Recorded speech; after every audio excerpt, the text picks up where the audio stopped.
प्यारे अधिवक्ता साथियों, सभी को हमारा प्यार भरा नमस्कार।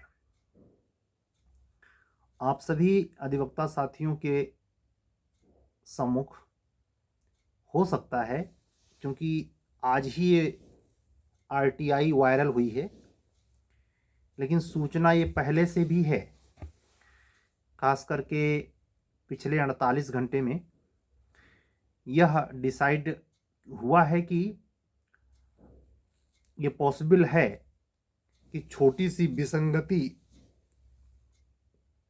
यूपी जुडिशरी को लेकर कमीशन ने स्वीकार की है, और ये स्वीकार किया है कि हाँ, अध्याचन उसके पास आया है। कितने का आया है ये भी उसने स्वीकार नहीं किया है, लेकिन मेरा व्यक्तिगत मानना है पद उतने ही हैं, 218 ही।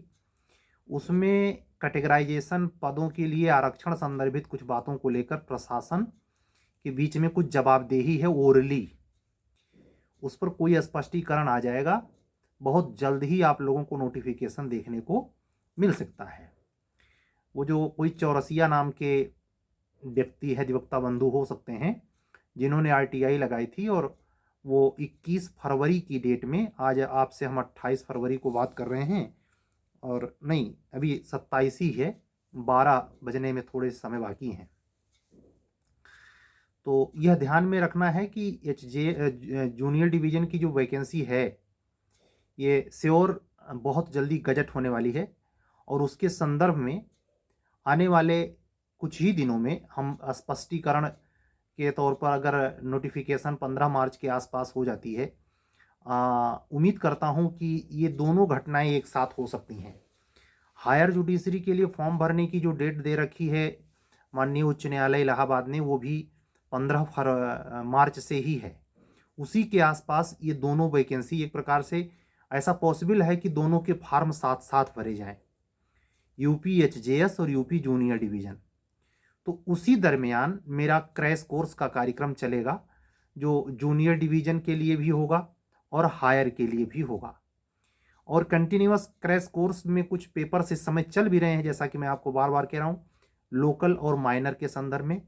साथ ही जो मेजर ला के क्रैश कोर्स से रिलेटेड हैं, उसको कंटिन्यू करूँगा 15 मार्च के आसपास। इस बीच में क्लासेज और टेस्ट सीरीज तो चली रही हैं। अगर आप इन सब सीरीज से या टेस्ट सीरीज से आप जुड़ना चाहते हैं, खास करके जो बच्चे इस बार पहली बार यूपी जुडिशरी पाएंगे, हाँ, एक चीज़ और साफ कर देना चाहूँगा कि ये जो वैकेंसी है इसमें 2 साल के अनुभव का कोई लफड़ा नहीं है। इसके जो गजट होने की संभावना एकदम प्रबल दिखाई देती है, क्योंकि कमीशन इस नोटिस में स्वीकार करता है, मैं उसको थंबनेल पे लगा दूंगा, आप लोग देखना उसे। उसमें स्वीकार करता है कि बहुत जल्द ही हम इसको वेबसाइट पर डालने वाले हैं। यानी वो छोटा सा एक संशय है, उसके निपटते ही इसमें संकेत है कि आने वाले कैलेंडर की अगर बरसों को देखें, जो परीक्षा कैलेंडर जारी किया था यूपी कमीशन ने, उसमें 2 डेट मेरे अकॉर्डिंग बहुत ही इम्पोर्टेंट लगती हैं। एक मई में है आखिरी, और जून में 2 जून है। तो इन दोनों में से किसी डेट पे वो प्रीलिम्स परीक्षा ले सकता है। और आपको बताऊं, तूफान गति से ये अगर जून में ले सकता है, तो जून में ही अगर फॉर्म भरवा ले गया यूपीएचजेएस, सुनिएगा, यूपीएचजेएस अगर फॉर्म जैसा कि उम्मीद लग रही है भरवा ले जाए, तो 30 अप्रैल तक है समय। मई जून, जून में तो नहीं, लेकिन मेरा अंदाजा है जुलाई में कोई डेट यूपी उच्चतर न्यायिक सेवा के लिए लग सकता है। उसके पहले प्री जूनियर डिवीजन का हो सकता है। कमीशन की गति तेज रहेगी, क्योंकि 17 मार्च के बाद वो खाली हो रहा है। ये बात अलग है कि आरओ की परीक्षा रद्द हो जाए, उसका दोबारा एग्जाम करवाना पड़े, वो अलग मसला है। यूपी जुडिशरी की प्रारंभिक परीक्षा को लेकर के क्या तैयारियां हों, क्या सावधानियां बरती जाएं, किस तरीके से प्रारंभिक परीक्षा को क्रैक किया जाए, उससे जुड़े हुए एक विशेष क्रैश कोर्स के आयोजन के साथ कंटिन्यू होगा। ये 15 मार्च से पहले ही इसकी प्लानिंग आपको डिस्क्लोज कर दी जाएगी, लेकिन 15 मार्च पर ये जान के चलिए कंटिन्यूअस रहेगा। सारे पेपर्स कवर होंगे, और उस कवर में आपको प्रीलिम्स पे कहाँ कहाँ सावधानियां बरतनी है। कुछ बच्चों ने आज सवाल ये भी किया है कि सर, अगर ये वैकेंसी आती है तो जुलाई से ये डेट जो है रिकमेंड की जाती है, और अगर जुलाई से की जाती है तब तो फिर नए पेपर्स और नए नहीं, ये पॉसिबिलिटी नहीं है, क्योंकि इसमें विधानसभा का सत्र नहीं होने वाला है, और सिलेबस में बदलाव के लिए विधानसभा का सत्र होना जरूरी है, उसका पास होना जरूरी है, उसका प्रोसेस में आना जरूरी है। इसी ग्राउंड लेवल पे मैं कह रहा हूँ 100% ये वैकेंसी जो आएगी वो निश्चित तौर पर पुराने सब्जेक्ट पर ही होगी। हाँ, वो वैकेंसी जो जुलाई के बाद गजट होंगी, वो जो प्रवर्तनकारी तिथि है उस तिथि के बाद जब आएगा तो उसका एक विधिक पहलू ये होता है, कोई जरूरी नहीं है कि उसमें नया सिलेबस के तौर पे हो, जैसा कि मैं पूर्व में कह चुका हूं, बार बार दोहराने की कोई जरूरत नहीं है। आप लोग जूनियर डिवीजन के लिए, एचजेएस के लिए अपनी अपनी तैयारियों में लगे हैं, हमारी टेस्ट सीरीज झारखंड के लिए भी चल रही है। अगर आप इनमें से किसी में इंटरेस्टेड हैं, आपको लगता है कि ये ज्वाइन करना चाहिए, तो मेरा व्हाट्सअप नंबर आपको पता है 7705090393। इस पर व्हाट्सअप करके आप हमसे जुड़ सकते हैं। कोशिश करें कि आप समय से चीज़ों को कवर करें। अगर बहुत डिले करेंगे तो उसका लाभ आपको नहीं मिलेगा, क्योंकि यही परीक्षा है, जैसे मान लीजिए यूपी जुडिशरी ही है, उसके प्रति फोकस अगर आप नहीं हैं तो जून ज़्यादा दिन है नहीं, 2 जून ही अगर मान लेते हैं तो ज़्यादा दिन नहीं बचा है। फरवरी बीतने को है, मार्च अप्रैल मई, 90 दिन में आपको 25 और 9 34 पेपर पढ़ने हैं। यानी अगर सीधा हिसाब लगाएं, 8 घंटे पर डे आप पढ़ते हैं तो 90 दिन मिलेगा आपको। 90 दिन मिल रहा है अगर 2 जून को प्री होता है तो, जिसकी 98% संभावना बनती है। वैकेंसी अगर 15 मार्च तक आ गई तो ये लिख के रखिए कि 2 जून के आसपास वो प्री करवा लेगा। प्री की परीक्षा तो वो जुलाई के पहले करवा ही लेगा, इसमें संदेह नहीं है। इस सत्र में ही उस वैकेंसी को फुलफिल करके उसे दिखाना भी होगा। खैर, ये आने वाले समय में चीज़ें स्पष्ट हो जाएंगी। और रही बात एपीओ के संदर्भ में, तो मैं पूर्व में भी कह चुका हूं कि ज्वाइनिंग, जैसा कि 25 तारीख को 42 लोगों को ज्वाइन कराया गया है, उसके बारे में जो नियुक्ति पत्र वितरण के बारे में एक न्यूज आई थी उसको मैंने आपसे शेयर किया था। उसके बाद उनके ज्वाइनिंग के जस्ट बाद यूपी एपीओ की वैकेंसी के बारे में अधियाचन रिकमेंड होके अभी कमीशन तक नहीं पहुंचा है, ये सत्य है। कमीशन के पास भी अधियाचन नहीं है, कितने सीटों का आना है उसमें कार्मिक मंत्रालय और चीफ मिनिस्टर कार्यालय, इसमें मसला फंसा हुआ है। 118 मिनिमम आने की उम्मीद है और मैक्सिमम कितनी आ जाए वो भविष्य में तय होगा। मैं मान के चलता हूं चुनाव जो अधिसूचना जारी होगी, उस अधिसूचना जारी होने के पूर्व, आचार संहिता लगने के पूर्व एपीओ के भी आने की संभावना है। लेकिन ऐसे भी कह देना कि निश्चित आ जाएगी, यह आरटीआई लगाते, जैसे समय समय पर लोग लगाते रहते हैं, हो सकता है आगे आने वाले समय में कोई लगाए, और इत्तेफाक से अगर कमीशन स्पष्ट करता है कि हाँ मेरे पास अधियाचन आ गया है, पुष्टि हो जाएगी। तो प्रामाणिकता होनी चाहिए, हवाई लफेबाजी करते हुए कोई वो करना ठीक नहीं है। मैं इतना ही कहूँगा कि यह एक ऐसा सेक्टर है जहां आप तैयारी के जोन में जाके और अपनी सफलता की आकांक्षा रखते हैं, उसमें संतुलन इस बात का होना चाहिए कि आप जो पढ़ रहे हैं, जो आपके दिमाग में जा रहा है, उसको विद इन टाइम एग्जाम में कैसे प्रयोग करें। सारी मेहनत, सारा पैसा, सारा खर्चा खराबा 2 कौड़ी का हो जाता है अगर आपने ईमानदारी पूर्वक उसे मेमोराइज नहीं किया, रिवीजन नहीं किया, विद इन टाइम लिखने की प्रैक्टिस नहीं की। कोई भी एग्जाम हो, कैसा भी टीचर हो, कुछ भी आपको घी पिला दे, लेकिन लिखना तो खुद से है। लिखेंगे कैसे? इसीलिए जब मैं YouTube पे आया और आप लोगों से कनेक्ट हुआ तो आप देखें, और तमाम चैनल हैं, टेस्ट सीरीज के ऊपर काम करने के लिए किसी की हिम्मत नहीं पड़ती, क्योंकि बड़ा पकाऊ काम है, ये बड़ी जवाबदेही है। मतलब ऐसे समझ जाएं कि लोगों का उद्देश्य पैसे कमाना है, तो उसी मकसद से आपसे जुड़ते भी हैं और आपसे अपना काम करके निकल लेते हैं। यहाँ ये ऐसा वर्क है जिसमें काफ़ी ऊर्जा जाती है और उसके एवज में उस हिसाब से चीज़ें मिलती नहीं हैं। मैं व्यक्तिगत तौर पर साल भर एक कार्यक्रम करके मैं खुद आपको शेयर कर रहा हूँ, फिर भी ये जानते हुए भी मैंने उस कार्यक्रम को बंद नहीं किया है। कम से कम इस वैकेंसी और अपने भी एचजेएस के फॉर्म फिलअप अगर हो जाता है आराम से, तो उसके संदर्भित बातों को कह रहा हूँ कि इस सेशन में, यानी 2024 के सेशन में, ये दोनों परीक्षाएं, एपीओ आ गई तो एपीओ भी। झारखंड तो हमें पता ही नहीं था, हमारे माइंड में ही नहीं था, लेकिन अचानक ऐसे माइंड में आया और हमने एग्जीक्यूट किया। आज हमारा चौथा झारखंड जुडिशरी का टेस्ट कंप्लीट हो गया। यूपी एचजीएस में model law second paper complete हो गया। आने वाले समय में इन सीरीज के साथ मैं कंटिन्यू करूंगा। टेस्ट के लिए आप जो चीज़ें आप हमसे खुद पाते हैं या जिसको आप किसी अन्य संस्था से या व्यक्ति से पाते हैं, उसको कंपेयर करने और स्वाभाविक तौर पर उससे बेहतर पाने की हर व्यक्ति की आकांक्षा होती है। बुरी बात नहीं है, करना ही चाहिए, क्योंकि सर्वोत्तम ही आपको सफलता दिलाएगा। और मैं व्यक्तिगत तौर पर आप लोगों से जो हमको सुनते हैं रेगुलर, मैं व्यक्तिगत तौर पे आपसे कहना चाहूँगा, हमारे पास आएँ तभी जब आप में लिखने की अच्छी क्षमता हो। अगर लिखने की अच्छी क्षमता नहीं है, एको दो बार आपने मेंस नहीं लिखा, तो आपको प्रॉब्लम आएगी। क्योंकि कुछ नए बच्चे इस तरीके से जुड़ जाते हैं जो बिल्कुल नहीं जानते। तो प्रश्न पत्र देकर टेस्ट सीरीज मेंस स्तर का करवाने का मतलब ये होता है आप में ऑलरेडी तैयारी हो, थोड़ी बहुत कमी हो उसको ठोंक बजा के दुरुस्त किया जा सकता है, उसको सुझाया जा सकता है। लेकिन अगर हर सवाल के उत्तर में सब डिटेल में बताना ही पड़ेगा, तब तो फिर आप में वो नहीं खींचा जा सकता। पुराने ज़माने में जब बैलों से खेती होती थी तो उसको बोला जाता था दायां बायां, दाएं साइड के बैल को दाहिनवा, बाएं वाले को बावां। तो उसमें अगर दाहिना बैल गादर है या बावां बैल, गादर का मतलब लीचड़, चल नहीं सकता, तो जो चल सकता है उसकी परेशानी का सबब है वो। ऐसे सीरीज है, सीरीज में सारे बच्चे रेस में हैं, आप एक आ गए, आपके हर प्रश्न का जवाब ही नहीं पता है, तो आप क्या होंगे, गादर साबित होंगे। आपको सफलता तो नहीं मिलेगी, लेकिन पूरी सीरीज को डिस्टर्ब कर देंगे। इसीलिए मैं स्पष्ट शब्दों में कहता हूं कि मुझसे जुड़ने के पहले तैयारी का एक अच्छा लेवल रखिए।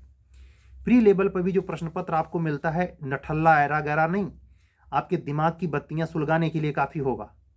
उसी लेवल को मेंटेन करने के लिए हमने प्री मेंस की सीरीज रखी और साथ में अपने हिंदी मीडियम के फिलहाल अभी क्लासेज मैंने लॉ पे दी हैं।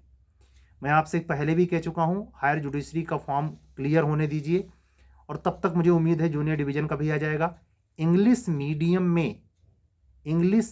में हर लॉ की क्लासेस, हर लॉ के तीनों portion, first paper, second, third, कोई भी हो, उस पर मेरी क्लासेस होंगी और लाइव क्लासेस होंगी, आप लोगों के लिए होंगी। उस क्लासेस के फी के बारे में, उस क्लासेस के क्राइटेरिया के बारे में आप हमें इसी नंबर पर व्हाट्सअप करके बात कर सकते हैं। वो अभी कंटिन्यू नहीं होंगी। मेरा अंदाज़ा है कि सब कुछ एग्जीक्यूट करते करते 15 तारीख लग जाएगी और 15 तारीख के आसपास हम उसको डिस्क्लोज भी कर पाएंगे। फिलहाल आज आपको यही बताना था कि यूपी जुडिशरी की तैयारी करने वाले हमारे सारे अधिवक्ता बंधु और बहन जो हमसे जुड़े हैं या जो हमको रेगुलर फॉलो कर रहे हैं, वो अपनी तैयारी में शुचिता लाएं, अपनी तैयारी को और गंभीर कर दें। प्री में ही सिलेक्शन पाना आपकी बार चुनौती है। आप ये ध्यान रखें कि 303 सीट अब की बार नहीं है, 218 ही है। सीटों का इतना कम हो जाना आपकी मेरिट का ऑटोमेटिक, चाहे पेपर थोड़ा टफ ही क्यों ना बने, 280 के नीचे होगा नहीं। पहले से एक माइंडसेट बना लीजिए। 300 के आसपास अगर अपने नंबर से आप लाना चाहते हैं तो स्पेशल टेस्ट सीरीज का आयोजन जो अब तक चला है, उसके अलावा एक्स्ट्रा 65 में मैं प्रिंटेड फॉर्म में उसको अप्लाई करूंगा, जो मेरे द्वारा विशेष रूप से बनाया जाएगा। और उसको इस करेक्ट से मैं कोशिश करूंगा कि 40 से 50 प्रश्न पत्र हों, जिसमें अगर आपको पर प्रश्न पत्र में 150 सवाल है तो 40 का मतलब हो गया सीधा सीधा 4000, और 50 में 4 का गुणा कर देंगे 2, यानी लगभग 4200 से 4500 सवाल आप निश्चित हल करें केवल लॉ सेगमेंट से। ऐसे ही जीएस में 4000 प्रश्नों का स्पेशल सीरीज में हल करें और उसका वही व्यक्ति लाभ पाए जो वाकई में डेडिकेटेड हो, जिसमें कुवत हो कि अब की बार प्री निकाल लेगा। इसके बारे में ही आने वाले समय में मैं इसको डिस्क्लोज करूंगा।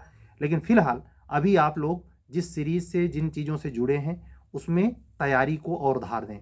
जो पुराने छात्र थे जिन्होंने पहले सीरीज कंप्लीट कर ली है, उनके 2 पेपर्स जुडिशरी में, जूरिस्प्रूडेंस और इंटरनेशनल लॉ बचे हुए हैं, उनके बारे में भी कंटिन्यूअस मैं क्लासेस और सीरीज के बारे में बेहतरी से जैसे ही नोटिफिकेशन आ जाता है, मैंने पहले भी कह दिया है कि नोटिफिकेशन आने के तुरंत बाद वो सीरीज स्टार्ट होंगी। यानी जूरिस और इंटरनेशनल लॉ पे जो सीरीज जिनकी शेष रह गई हैं वो अपना कंप्लीट कर लेंगे। नए बच्चे जो जुड़ेंगे या जो स्पेशल प्री की टेस्ट सीरीज से जुड़ना चाहेगा नई, उस टेस्ट सीरीज के लिए भी अलग से मैं एक प्रोग्राम रखूँगा। और वो आने वाले, आज 27 तारीख हो गई है, 12:10 हो रहे हैं, तो 28 फरवरी लग गई है। एक दिन और इस महीने में बचा है, उसके बाद मार्च ही लग जाएगा। मार्च में मेरा उम्मीद है, परमात्मा से ही मेरी प्रार्थना है कि आप लोगों का भी फॉर्म उसी हायर जुडिशरी के दरमियान आ जाए, जिसमें मैं भी थोड़ा व्यस्त रहूँगा, मेरा निजी अपना काम रहेगा फॉर्म भरना। कम से कम 3-4 दिन तो जाएगा ही जाएगा फॉर्म भरने में, क्योंकि हायर जुडिशरी का फॉर्म भरना और अब की बार 30 वकालतनामे के साथ भरना एक बड़े जहमत का विषय है। उसमें आपकी इतनी क्लासेज रहती है, सीरीज रहती है। शुक्र मनाइए कि हम 8 तारीख को ही, यानी 8 मार्च को ही झारखंड की जो सीरीज मैंने न्यू स्टार्ट की है 10 टेस्ट की, वो कंप्लीट हो जाएगी। आज चौथा कंप्लीट हो गया। कल यानी आज की डेट में तो नहीं होने वाला 28, 29 तारीख को 5वां है, और इसी प्रकार से कंटिन्यू रहेगा। ठीक है, तो आप इन सब बातों पर गंभीर रहिए। एपीओ वाले भी ये ना सोचें कि उनकी वैकेंसी बहुत डिले चल रही, नहीं, ये पक्की संभावना मान के चलिए इलेक्शन के पहले आपकी पूछताछ हो जाएगी और अचानक गजट हो जाएगा। उसमें कोई बड़ी बात नहीं है, सरकार की नज़र फेरने की बात है। एक अपुष्ट, लेकिन मैंने व्यक्तिगत अपने आंखों से देखा कि प्रधानमंत्री का दौरा था। आज की डेट में प्रधानमंत्री का दौरा था 28 फरवरी को उनको, और मुख्यमंत्री जी को प्रयागराज आना था। लेकिन शाम की जो पेपर्स में न्यूज छपी है उसमें दौरा रद्द किया गया है। दौरा रद्द करने का मतलब मैं सीधा कह रहा हूं, आरो यारो का मूवमेंट है। आप लोग मुख्यमंत्री से अपनी बात रखने के लिए हो हल्ला मचाते जरूर, काला झंडा दिखाते जरूर, और इस समय चुनावी माहौल है। योगी जी कोई ऐसी चीज नहीं चाहते जो प्रधानमंत्री की नज़र में निगेटिव सिग्निफिकेंस दे। क्यों? आपको 27 तारीख का वो समय दिए हैं, 27 आज है, आज लास्ट डेट है, बीत गई।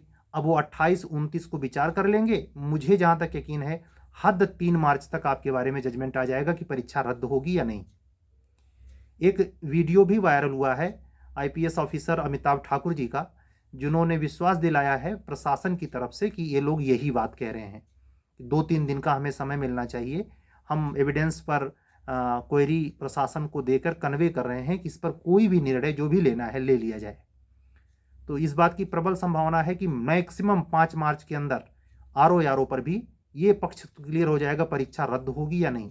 ये भ्रम आप अपने दिमाग से निकाल दीजिए कि जो कमीशन ये बार बार कह रहा था कि इंटरनल कमेटी की रिपोर्ट 3 हफ्ते बाद आएगी, उसके बाद हम कुछ विचार करेंगे, उसमें फेरबदल हुआ है। क्यों? क्योंकि प्रधानमंत्री का दौरा जो टला है वो चुनावी दौरा है, और उस दौरे को ज़्यादा गवर्नमेंट पोस्टपोन नहीं करेगी, इससे निपट लेगी, उनका दौरा भी बाद में ऑर्गेनाइज हो जाएगा। ठीक है, तो ये सब बातें आज महत्वपूर्ण सूचनाओं में थीं जो आप तक हमने शेयर की। अगर आप हमारे आने वाले इन प्रोग्राम से special test series UP higher judiciary के लिए, यूपी जूनियर डिवीज़न के लिए जो बहुत ही मोस्ट एवेटेड वैकेंसी है, और उसके तीनों प्रश्न पत्रों के क्रैश कोर्स क्लास के लिए जो 15 मार्च से स्टार्ट होगा, उन क्लासेस के लिए स्पेशली, चाहे हिंदी मीडियम हो या इंग्लिश मीडियम, मेरी कोशिश होगी कि दोनों में सफिशियंट क्लास हो। और हमारी क्लास का प्रोग्राम इस तरीके से नहीं होगा कि आप को परेशान होना पड़े, आपकी अपनी सुविधा के अनुरूप होगा। मैं पूरी कोशिश करूंगा कि उसके हिसाब से आपको बेहतर अंक मिल जाए और आपका सिलेक्शन हो। इस छोटे से प्रयास में जो मैंने लगभग साल भर से चलाए हैं, जो अनुभव मुझे मिला है, जो कमियां मैंने खुद से सीखी हैं, उसका भी इसमें अनुप्रयोग होगा। अभी तक क्लासेस के नाम पर लॉ के हमने हिंदी मीडियम के क्लासेस ही अटेंड किए हैं, लेकिन पहली दफ़े मैंने ये इरादा किया है, चूँकि इंग्लिश मीडियम में कापियाँ चेक करने के बाद ये विश्वास आया कि किया जा सकता है इसे, और बेहतर किया जा सकता है। मैं भी आप लोगों की तरह सर्च करता रहता हूँ कि जो चीज़ें बेटर हैं कहाँ से बेटर मिल सकती हैं। मैंने ये अनुभव किया है कि जो चीज़ भीतर है उसको अभी तक कोई संस्था, कोई व्यक्ति प्रोवाइड नहीं करा पा रहा है, और वो अगर प्रोवाइड हो जाए तो आपका काम बहुत आसान हो सकता है। इस प्रोवाइड करने के लिए आप 15 मार्च तक का समय वेट करें। हायर जुडिशरी के लिए भी जो क्रैश कोर्स की क्लासेज स्पेशल स्टार्ट होंगी वो 15 मार्च से। आज आपसे हम बात कर रहे हैं 28 फरवरी है, और 28 फरवरी के दिन ये संभव है कि हो सकता है प्रशासनिक अमले से कोई सूचना आ जाए। आज चूंकि कल ही लास्ट डेट थी, तो ऐसा भी हो सकता है आपको 2 मार्च का समय दिया गया है लेकिन निर्णय 28 को ही आ जाए। कुछ कहा नहीं सकता, आरो यारो के संदर्भ में कह रहा हूँ। तो ये जो कमीशन जो उहापोह में है उसको राहत मिल जाएगी, और वो आपके काम में 17 मार्च को पीसीएस करवा लेगा, और उसके बाद जस्ट कमिटेड हो सकता है 17 मार्च के बाद वैकेंसी आपकी आए, ये भी पॉसिबल है, क्योंकि 17 मार्च को पीसीएस में आला कमला पूरा आला कमान बिजी रहेगा कमीशन का, तो उसके तुरंत बाद आ सकता है, यानी 17 मार्च से 25 मार्च, या इसी मार्च में, लास्ट मार्च, ये भी पॉसिबिलिटी है। ऐसा कोई कमीशन के अंदर की कोई रिपोर्ट मैं नहीं दे रहा हूँ आपको, एक गेस मैं आपसे शेयर कर रहा हूँ। नहीं तो आप हमारे कमेंट बॉक्स में आके कमेंट करने लगते हैं कि सर ने आप तो कहा था, ये था, हुआ तो ये। आरटीआई से मिले हुए तथ्य इस बात को पुष्ट करते हैं। और पहले की सूचनाएं भी मेरे पास ऐसी थीं जिसको मैंने आपको शेयर तो नहीं किया था, लेकिन आरटीआई की सूचना के वायरल होने पर उस बात में दम दिखा, इसलिए मैंने आपको शेयर किया। आज की बातें पूरी। आप अपने अध्ययन को गंभीरता से लें और अध्ययन को कंटिन्यू करें। अगर वाकई में सिलेक्शन चाहते हैं तो प्री से ही नहीं, मेंस की स्ट्रेटजी भी होनी चाहिए। इंटरव्यू के लिए तो थोड़ा बाद में सोच ले सकते हैं, लेकिन प्री मेंस को पैरेलल लेके चलें। केवल प्री लेने पे भी घाटा है और केवल मेंस लेने पे भी घाटा है। अब समय नहीं है कि आप केवल सिंगल वे में कोई एक साइड की तैयारी करें, दोनों आपको लेके चलना पड़ेगा। और जब 15 मार्च से आगे बढ़ेगा समय, नोटिफिकेशन आपका डिक्लेयर हो जाएगा, चाहे 15 मार्च के बाद आए, चाहे 25 मार्च के बाद आए, जैसे ही आता है उसके बाद सिंगल वे केवल प्रीलिम्स की तैयारी करिए। ठीक है, आज की बातें पूरी। हायर जुडिशरी के बारे में भी यही कुछ सूचना, देखिए क्या गुड न्यूज आती है। वकालतनामा अनिवार्य रहता है, जैसा कि उम्मीद है कि हाई कोर्ट इस पर कोई, या सुप्रीम कोर्ट इस पर कोई अनुकूल माहौल क्रिएट करेगा, वक्त बताएगा, आने दीजिए। तब तक के लिए चलते हैं, आज की बातें यहीं तक, कल फिर मिलेंगे इस वादे के साथ। हमको चलने दीजिए। अगर आप हमारे चैनल पर नए हैं तो चैनल सब्सक्राइब करें, लाइक करें। अगर बातें समझ में आती हैं, आपके अध्ययन में उपयोगी हैं, तो इसको फॉलो करें और अन्य अधिवक्ता उन मित्रों तक शेयर करें जो बहुत ही ज़्यादा सीरियस कैंडिडेट हों, जिन्होंने 2-3 बार मेंस लिखा है, इंटरव्यू फेस किया है। उनके लिए चैनल ज़रूर जाए। मेरा किसी से कोई वो नहीं है, लेकिन ये है कि थोड़ा सीरियस बंदा हो तो उसको इसके महत्व की ज़्यादा पड़ताल हो पाएगी और हम भी उससे ज़्यादा सही से कम्युनिकेट हो पाएंगे। ठीक है, मिलेंगे कल, तब तक के लिए विदा दीजिए। सत्यमेव जयते। शुभ रात्रि।